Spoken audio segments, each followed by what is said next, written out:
Yeah, we're doing Pokemon Black and White today. I'm Nick Nack, you gave me such a short submission. This is great. I was done with this so fast. So there's a story behind the weird size of that first book. When that was released, it was released in a very wonky way. It was released in Japanese where that part was stapled onto the back of a Heart Gold and Soul Silver volume. Uh-huh. But when they released it in the West, they released the arc separately nowadays, starting in Diamond and Pearl. So you end up with a weird situation where you have a weird, like, literal quarter volume. Yeah, I'm gonna be honest, you got ripped off on the price for this. This cost the same as the other volumes. This should have been like Actually, that one 4.99. was cheaper. It might Not not say it's cheaper on the back. It was cheaper when I bought it. okay, but the official price is a Yeah. ripoff because it's the same price as the rest of them. Yeah, no, I know. I know. This is a quarter volume. There's actually a funny review on that, or like online. When I go online, I'm like, where it's like, I paid this much money and it's the same exact size as the little tiny like micro volumes they released. Because this is Black and White was the start of a release trend with these arcs where they release years and years in advance of the full volume releases. They'll release smaller sets of mini volumes that are actual ripoffs. I And hate that. they're also chapters based off the print version, like the version that's in the magazines. And when they bring it over to the full volumes, they often like redo some artwork, and there's even full on additional content in the volume releases. I hate that. Yeah. Oh, I hate it too. That's why we only have collected out so far while I wait for the actual volume releases. Yeah, this is stupid. It is pretty This damn dumb. this is fucking stupid. This is like how I feel when and I feel really bad about ragging on this other series for doing this, but Ascendance of a Bookworm does the same thing where they release the books and like half of them are like this big, but they cost 18.99 all of the books. Thankfully, I've bought a few arcs ahead. None of the other arcs have that tiny ass volume. Really, Ah. I think what they're trying to avoid is they're trying to avoid the situation with these chapters Hmm. where the numbers just go up and up and up, and you're losing people because you're having less and less volume ones. It's the comic book problem where That's yes, you fair. could keep it as an ongoing numbering, Hmm. but you're losing people because they feel like they have to go back to the very beginning. Here, it's like, oh, this video game I'm playing, volume one of the manga adaptation. I'll pick that up. And I mean it is 1 through 9. I mean that's how it's numbered. Hmm. Kudos to them for deciding to go with the black and white covers. Honestly, this is so fucking ugly. I actually think this looks terrible. Like genuinely, if I saw this, I would think that these are two different series. And would buy like the white volumes and the black volumes separately. Because this is fucking stupid. Don't ever do this. Um, don't ever do this with your books. It doesn't look good. Uh, but we're finally to my one bit of Pokemon nostalgia. Yeah, you watched the black and white first movie, Zekrom and and Reshiram! that first movie is already a loose adaptation of the game that, like, a very, very, very loose adaptation of the climax of the game that it was based on. This is an adaptation of the full game. Yeah, so we've talked about this before, but Zekrom and Reshiram is the only Pokemon movie that I ever it's actually the only Pokemon property that I ever caught as it was coming out, like new. I remember when the movies premiered in English. And I watched both of them. I think they premiered like on two separate days too, which is why I ended up watching both of them Well, because I thought that the second time I watched it that it was just gonna be a oh my God. sequel? No, I thought it was just going to be a replay of the movie I already saw. You know how sometimes when like DComs premiere, they'll do like a Hmm. premiere weekend where they play the movie like 3 times in a row, like on every single night at the same time, Well, I because could they tell want you to get what the happened max with that premiere if audience. you want, because I actually remember that very distinctly. I know what was going on with that.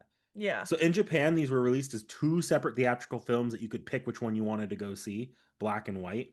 Hmm. Because the games, you either pick black and you get Reshiram as your dragon, or Yeah, or you pick white, you white and get you get Zekrom, and Zekrom. then they fight.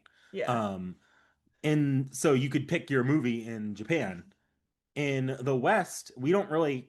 have theatrical releases, and so No. they weren't gonna for Pokemon movies, not often, and they weren't gonna justify theatrically releasing both films. So Yeah. I believe the way it worked is they did a limited theatrical release of the Zekrom film, which in my opinion always looked like always had a little bit more polish to it. Hmm. It always looked just that little bit better than the Reshiram one, and they put the Reshiram one on TV. Yeah, I think I watched both on TV. I Yeah. definitely didn't catch any theatrically. Now, Eventually, Zekrom did come to TV though. yeah.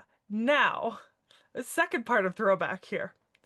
So Zekrom and Reshiram were never my favorite Pokemon in the movie, right? It was always Victini.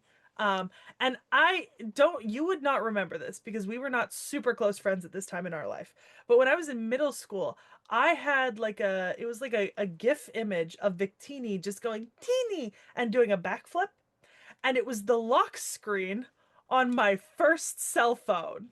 This cell phone.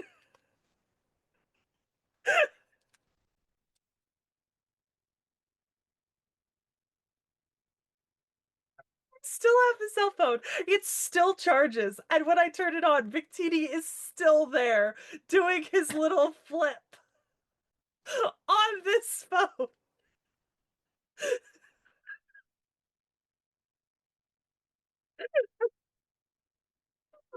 We're so old. We're actually so old. I learned to text without a keyboard. The fact that this had a keyboard for my first phone, oh, I was so cool because I had a whole keyboard.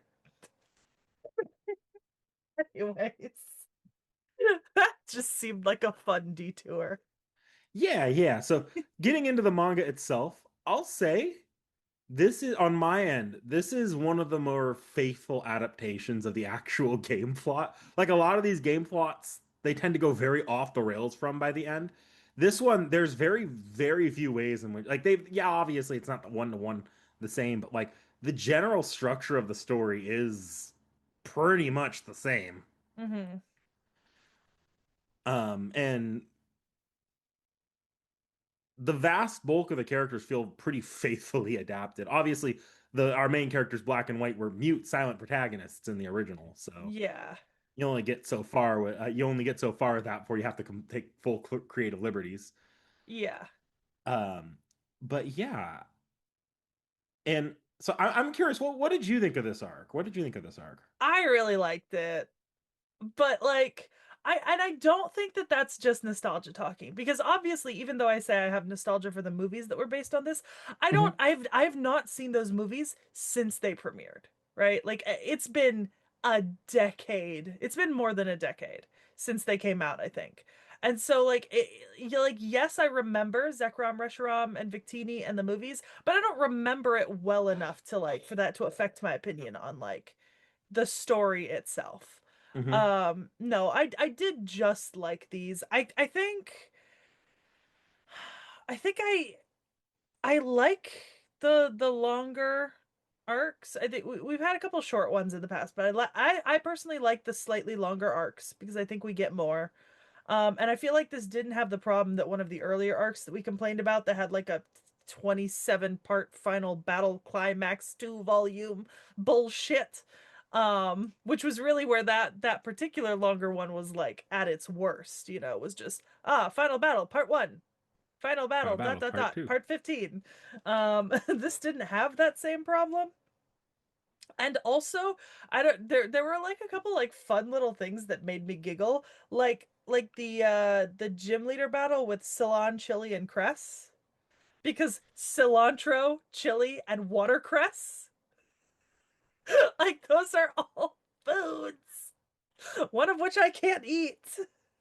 Which is Um, funny. Salon is the one that you would actually have seen in the movie because he was in the movie that you watched. yeah, that's the one I can't have.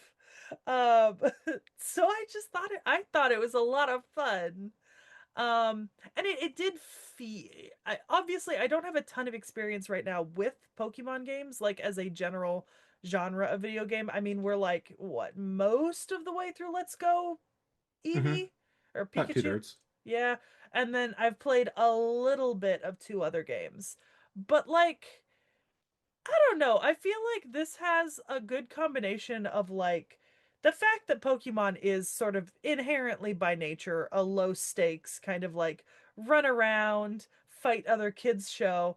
But also there's like stuff going on in the background which makes the manga more interesting. Stuff that might not have been that important in the game, other than like being enemies that you had to fight, but in the manga helps it not be one-dimensionally, let's just run around and fight things.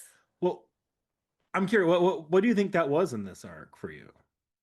Uh, I think for me, it was sort of it was like the combination of Team Plasma and the Shadow Triad, um, and some of the other like on the side of bad actors. Like not bad in terms of like bad quality, but like those who are distinctly meant to represent like the faction that you're not supporting per se. Because I feel like I don't know how those would have been portrayed in the game, right? I don't. Because I've never played the game. And I don't remember enough of the movies to remember if they were any good there. But it is impressive that they managed to incorporate them here without making them irrelevant, but also without having them like completely out of pocket, you know? They don't feel like a Jesse and James, and I appreciate that. Yeah, so that's Because I actually love Jesse and James, but you can't always have a Jesse and James. so bouncing to the game for a second, that's actually when I said this is accurate to the games, this is accurate to the games. The games were at the time, there was not a lot Black and White got praised for at the time, because Black and White did a few weird things that fans at the time weren't too happy with. Okay. Uh, but that's irrelevant to this. What is relevant though is the story of Black and White was notably more complex for Pokemon standards, especially at least, than previous games. The villains like that liberate Pokemon because this is basically cockfighting. Yes. That was that was something in the games. Uh, um, and yeah, like the stories are well enough regarded that they're the only Pokemon games to date that got like a numbered sequel to them. Okay. That's interesting. I'm gonna be honest, I would not have expected um that to have been included in the games. I honestly would have thought that would have been pretty much entirely generated for manga purposes. But good for them. I think it's good that Pokemon occasionally tries to step out of its niche, even if the fans don't love it at first. Because otherwise it is just the same thing over and over again. And it's not that it's not the same thing this time. It's just the same thing with a little bit more spice. So here's a fun fact. Team Plasma is 100% directly based on PETA. On what? PETA. Oh, yeah. They got into a bit of a Yeah. spitting match at the time. It was hilarious. Yeah. Yeah. Well, let's be honest here. I also would get into like a fighting match with PETA half the time. I don't believe in animal cruelty, but I also don't believe in PETA. Yeah, that's the point. That's kind of the meme. Yeah. So I'll say this is probably my favorite manga arc. Out of all of them. I don't know if that's because it's the most faithful, or if it's just because I really like the general idea of what Black and White is trying to do and stepping out of Pokemon's general comfort zone. Hmm. Um, but let's see. So I'm gonna ask you about this character because this character is kind of popular at the time. I don't know how you thought of them though. What did you think of N, the sort of our main antagonist of this arc here? Oh, I think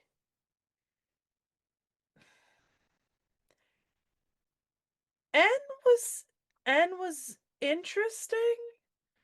I think mostly for the fact that it's sort of when you first meet N, you get the sense that there's like some sort of emotion going on, but like it's not overwhelming, right? It's very understated, which is not normal for characters in like I was a little taken aback at first by like how understated like what we were shown of N was at first because I was really expecting there to be like more, right? Like more outrage, like more sadness, etc. But I think I think in the end I was sort of ambivalent about N. I feel like I get what they were trying to do, but I don't think they really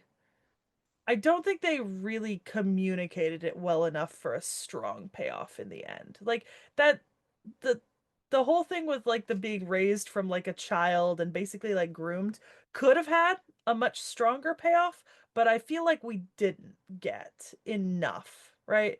Like I don't think enough was shown about like how it happened and like how it affected N from the beginning to the end. I That's appreciate fair. it, but it wasn't enough. Like if you were gonna introduce like literal what fucking grooming and manipulation, and then you might as well just go all the way and actually be introducing this as like a serious thing that's happening to this character, you know? Don't kind of show it, gloss over it, and kind of move on. I'll honestly, I think I can kind of agree with you, especially in the context of this manga. Um, like if I think back to the original games, they actually cut out a lot of interactions with N for some reason, like multiple major moments. Because N in the original games was a character who would pop in like every few badges. Here he has, I think, three major interactions with our main cast, and otherwise, and they talk about it a little bit, but because of that, I feel like it's complicated because in the games they almost frame N as the main character, being sort of and they frame it more as N and your character are diametrically opposites that continually interact throughout the But if game. they're Here he's, diametrically opposed, he can't just get knocked out, wake up, and be totally fine. You know? mhm. That can't be the end of his story. Well, the idea is in the games that he has this idea that he wants to test his philosophy around Pokemon battles by engaging with the main character. Mm-hmm. So it's not like a quick like I think because the only appearances he has are that first appearance where he ambushes the main character, Mm-hmm. the second appearance where he appears to a completely different character, to the other main character, Mm-hmm.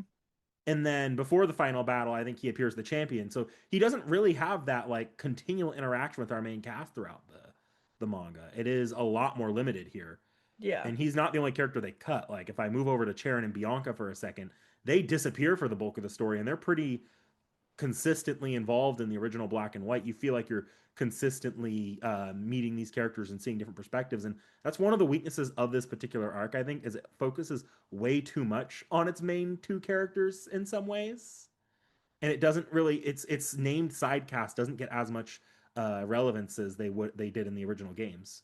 Yeah, to completely contradict something I said in an earlier I think I might have said it in an earlier arc of this manga, or I said it in an earlier in an arc of another manga that we've reviewed on the channel. Um, I if you wanted N to be a tragic brainwashed villain who's being therapied into not being completely a villain, I need half a volume of Black Page flashbacks. I need a Yeah. volume and a half of Black Page flashbacks spread throughout this area. I need repeated flashbacks to the things he was taught by get Gets us. Getsis. Yeah, I need repeated flashbacks. I need times during his childhood where N was like, "Oh, but I think this Pokemon does want to fight," and then getting absolutely fucking destroyed by Gidesis. Right? Like I need that if you're gonna try to play the character in this way. You know what I mean? Mm-hmm. Like this is a written format now. You need to show me why I'm feeling sad for what's happened to this character, but also understanding, you know? No, I get it. Yeah.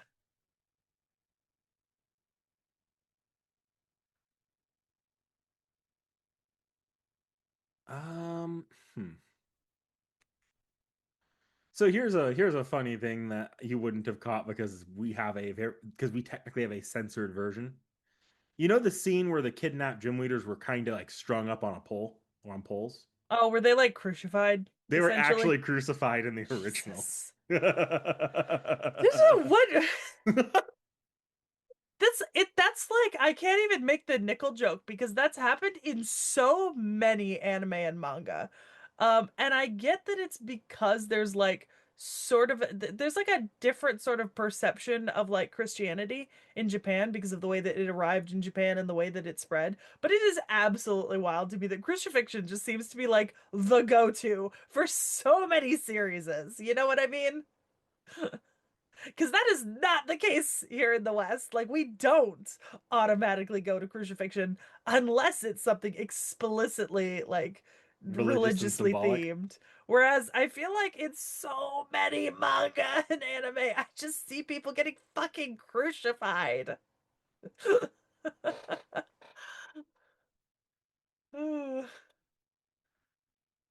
Yeah, so I thought you'd appreciate that little tidbit. Jesus. Wild. Absolutely wild. So there's going to be some people that wonder why we did this arc separately from the next arc, because the next arc is adapting the sequels, and even this arc ends on a little mini cliffhanger. Yeah. Um, my only explanation for that is the next arc technically has completely different main characters. I feel like it'd be jarring to do them both together, unlike when we did Platinum with Diamond and Pearl, which is the same characters, just a different just technically a different arc. Okay. If that make Does that make logic make sense to you, Seki? Yeah. It makes sense. Yeah. Um, so yeah, I have much more to say on this. I'll say I'm actually replaying the games this is based on right now. Like I started playing it because I was like, oh, I'm enjoying this. I'm gonna go back and play the games now. Not that I've had a lot of time to do it. I just went and did the Victini event though, because you can do that in the Oh, year of our Lord 2025 using online codes. I'm like almost tempted to like try to rewatch the movie at some point. Um, because it's just such a distinctive memory, you know? Hmm. And like I don't know. I'm very tempted to like maybe try to find some time to like find a copy of the movie and watch it at some point.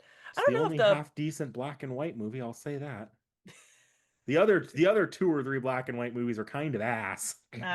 well, I suppose we'll see. Ooh. Anyways, Victini is my favorite Pokemon from this. Yes, and Victini appeared for a little bit. It was only like Yeah. folks about a half a volume, but I mean, Victini doesn't appear a whole lot even in the movie. well, Victini is the main central focus of the movie. Yeah, but it doesn't appear a whole lot. Yeah.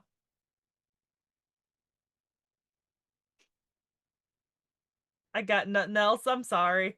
Nah, you're fine. You're fine. We've done so many Pokemon arcs at this point that like at a certain point, the only thing you can point out is where an arc is different, like distinctively different than a previous arc.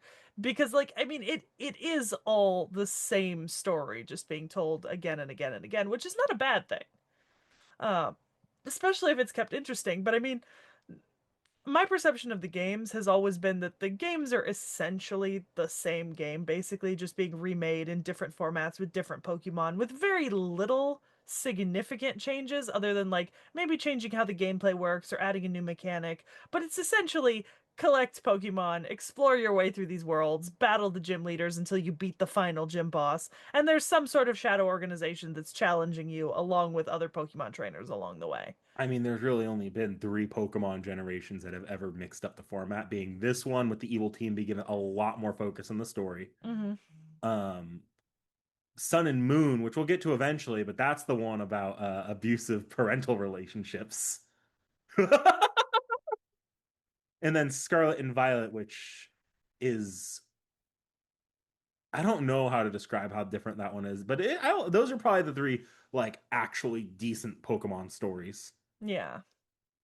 So, there comes a certain point where you're just like, okay, I can point out what's different, but I can't, you know, at risk of just saying, it's just like the last six arcs that we read.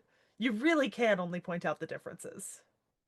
I felt like it was easier to talk about the differences here than it was with Diamond and Pearl, at least. Diamond and Pearl was, It's true. you could, I'm not going to say it was terrible, but it's very by the numbers. Yeah. Yeah. So, Which I mean, that's what Pokemon is. It's yeah. it's really just a paint by numbers. It just sometimes it gets creative, and that's not a bad thing in a kids series. But yeah, All right. Well, we'll see y'all next time, I guess. Have a good one. toodles.